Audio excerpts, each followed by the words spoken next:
Hi, welcome back to the channel. Hope you're all doing great. So, keeping with the theme of Transformers, today we're gonna take a look at the latest movie, Transformers 1. I'll be sharing my thoughts on the story, characters, and art, but fair warning, it's more of a passionate rant than a review. And while at it, I'm also going to draw a fan art of this movie. Let's get started, and if you haven't seen the movie yet, consider this your spoiler warning. Transformers 1 was released in September 2024. From the several reviews I saw on YouTube, it received fairly positive feedback. 7.6 rating on IMDb. However, it didn't quite meet expectations at the box office, leading to the sequels being cancelled as of now. The movie offers a fresh take on the Transformers franchise, focusing on the backstory of Optimus Prime and Megatron, how they become arch-enemies and the leaders of their respective groups. Overall, it's entertaining and well-produced, with an interesting premise that explores their origins, and I have some things to say about it. When they announced this project, I expected animation similar to the War of Cybertron on Netflix.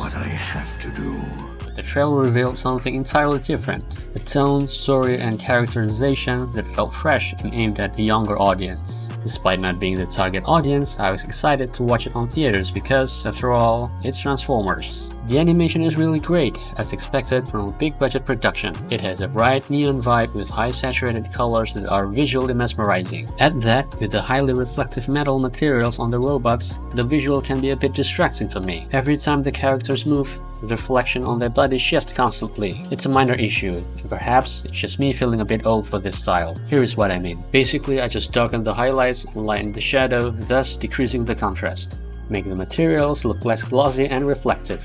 It's just better for my old eyes. It's not a major flaw, it's just a bit distracting. I also can't say it's bad for what it was trying to achieve, it's more of a personal preference. One thing I absolutely love is the attention to detail in the design of the joints. Look at those ball joints. So satisfying to see in motion. The design work is impeccable, especially considering how this detail's likely helping in the making of the toys. Although I'm not the biggest fan of their wide shoulders, the unique design elements give Optimus Prime and Megatron a fresh yet recognizable look, striking a perfect balance between originality and familiarity. Now let's dive into the fun part, the story and characters. I've got some strong opinions here. While we're at it, let's create some fan art. I started sketching some ideas, focusing initially on D16 and Orion Pax. But then I thought, we've seen these characters countless times. Why not highlight someone we rarely see? So I chose to move forward with Elita 1. In the story, Orion Pax and D16 are minor bots in the city of Iacon, a class-based society led by Sentinel Prime. They can transform into vehicles due to the absence of a cog,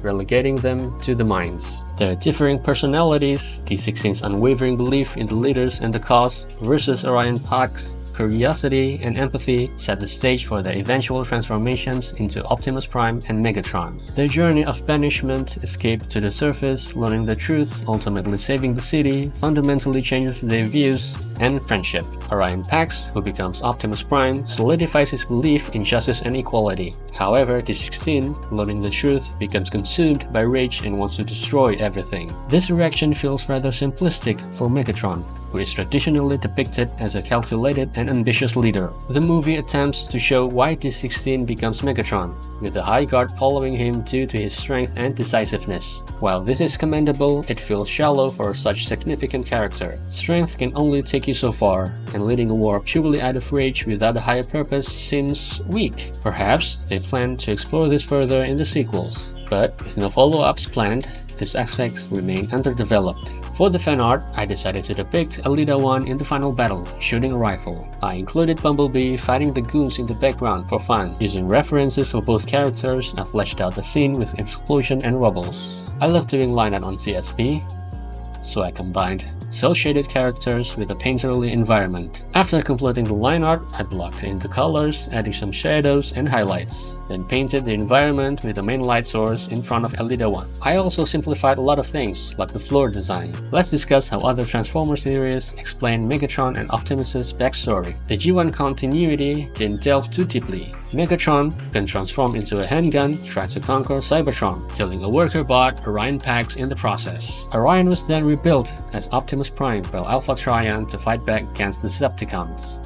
A straightforward transformation. This series conveyed the noble message that the heart and character define a person, not just power. Optimus Prime. However, Transformers 1 did a better job handling Optimus' ascension by requiring him to prove his worth through self-sacrifice before being granted the matrix of leadership. Transformers Prime, from which Transformers 1 drew much inspiration, took a more nuanced approach. Megatron, a gladiator, and Orion Pax, a clerk, initially worked together for justice and equality for all Cybertronians. They shared mutual respect for the cause rather than a buddy-buddy relationship. Their differing views eventually led to a war, each believing their own perspective was best for Cybertron. Megatron's anger and bitterness were not the sole drivers of his actions. It's more of a matter of principle and philosophy, making him a more complex and compelling character. In contrast, the emotionally unstable leader in Transformers 1 felt less believable. On the drawing side, I continued rendering the environment, adding more rubble and fire for a dynamic effect. I added a green rim light on the leader one to balance out the overall color palette and draw attention to the main character.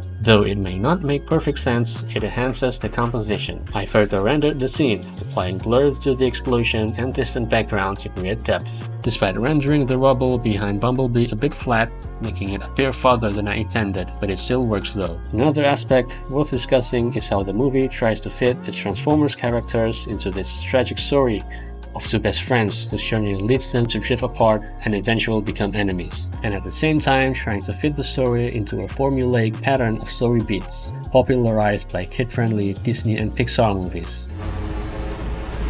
I'm done saving you.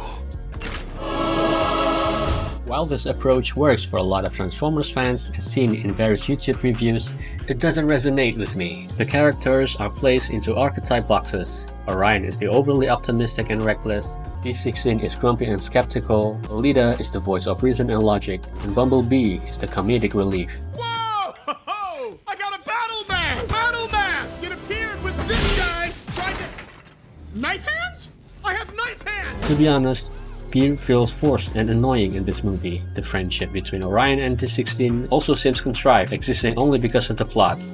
Another topic I want to discuss is this Hollywood trend of making origin stories over everything, even when they're unnecessary. It all seemed to start with the success of Batman Begins in 2005. It explained why Batman chose a bat as his symbol, the origin of the spikes on his arm, and other intriguing details. And it worked. However, other movies followed suit with mixed results. The latest example that comes to mind is Solo, a Star Wars story. They tried to explain why Han Solo is called Solo. Honestly, who asked for that? And Transformers 1 is also guilty of giving us unnecessary backstories, such as the origin of Megatron's name, the Decepticon logo, and even Starscream's high-pitched and raspy voice. Why? I'm not the biggest Transformers fan and don't know all the lore, but I have fond memories of watching G1 as a child. The images of robots transforming into cars and planes left a lasting impression. So Transformers has a special place in my heart, and my opinions are based on personal perception. It's interesting to discuss these differences, even if we don't agree on everything. Despite my criticism, I'm still curious about where the story could go, though it's unfortunate there are no planned sequels. We're almost finished with the illustration.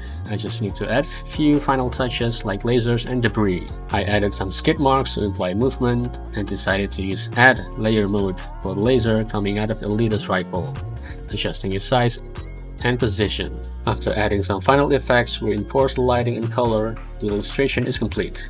What do you think? Overall, my impression of Transformers 1 is that it did a good job exploring Optimus' backstory, showcasing his leadership qualities.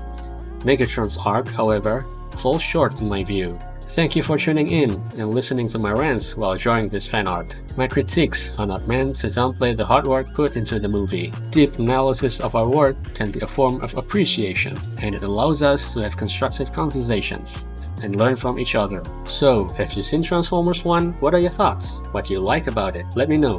What do you want me to discuss next?